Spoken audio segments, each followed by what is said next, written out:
Hey everyone, wanted to talk with you about a couple of things related to layoffs, hiring, and how we can make some improvements in those areas. For example, right, we've seen a lot about layoffs recently, companies doing large reductions in forces, big percentages of their organization. Some of those companies still have open positions.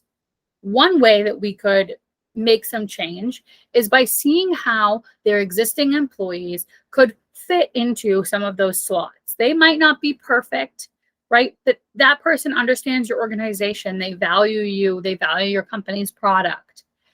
So finding a way to make them fit into, or asking them if they fit into another position or they're interested in another position within your organization.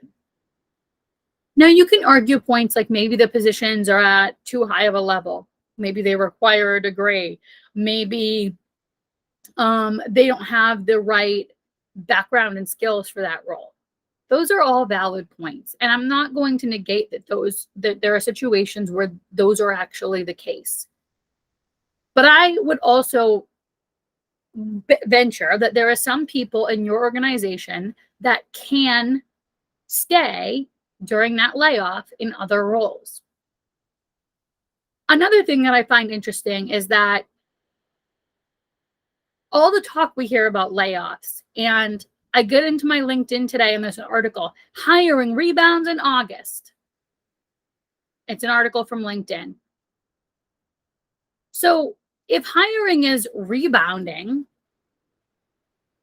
but yet there are all these layoffs, those two things don't measure on the scale for me, right? If there's more hiring, if it's going up because we're rebounding, then laying off should go down, right? Now, I know not every company is going to have the same statistics across the board. That's never been the case. My connection, Jessica Williams, had a great point when she was talking about offboarding and how there's a lot of tumultuous, or tension between when people give their notice and then they have to leave their organization, right? There can be some tension around that, but there doesn't have to be. Just create an offboarding plan and both sides understand that for whatever reason, this partnership didn't work out, and how can we make the best use of our time in the notice period.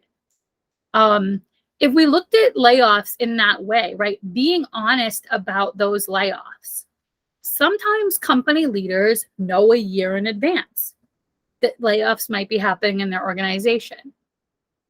So I'm not saying that you necessarily have to say, hey, in a year, you might not have a job and hope that they stay with your organization. I understand that can be challenging. But I also think that is sort of what you need to do. You need to say, listen, we're having money troubles. We're struggling. You need to bring that communication and that transparency forward and talk about it and be honest about the fact that layoffs are going to happen in your organization. And then put the empathy back into what you're doing and the care for your employees, making that genuine, right? And so what I mean is, you can sit there and say, we're going to do everything in our power to help you. But are you really? So one way I think that you can help your employees during a reduction in force is calling your competitors, your vendors, your suppliers, the people that work with you and around you and compete against you, and calling them on the phone and saying, we're having a reduction in force that's going to happen on this day. Our employees are aware of it. Would you consider partnering with us so that our employees can come over during the workday and interview with your team, get a better understanding of the way that you operate, and potentially even see the way in which you all do business, so that they can make an informed decision of if this is a company that they want to work for. You have connections in other organizations that you're surrounded with and that you work with. Leverage your connections, right? Make those phone calls. Try your best to place people in other organizations. I can't imagine you would rather have them be jobless than to pick up the phone and call your competitor and say, we have 14% of our workforce that's going to lose their jobs, and you have 30 open positions. How can we make this a partnership? Not only will those employees that you have to lay off respect you more, appreciate you more, but they will also remember that when your organization is thriving in 2 to 3 years again, they will remember how you handled their exit transition from your organization. They will remember that you made phone calls to ensure that they had jobs at the end of their layoff period. And they potentially will want to come back and work for you. Be a leader. Forge a new path. Be different than the mold. Be a trailblazer. People remember trailblazers. And you have the option to create a new standard going forward, because that is what your employees deserve.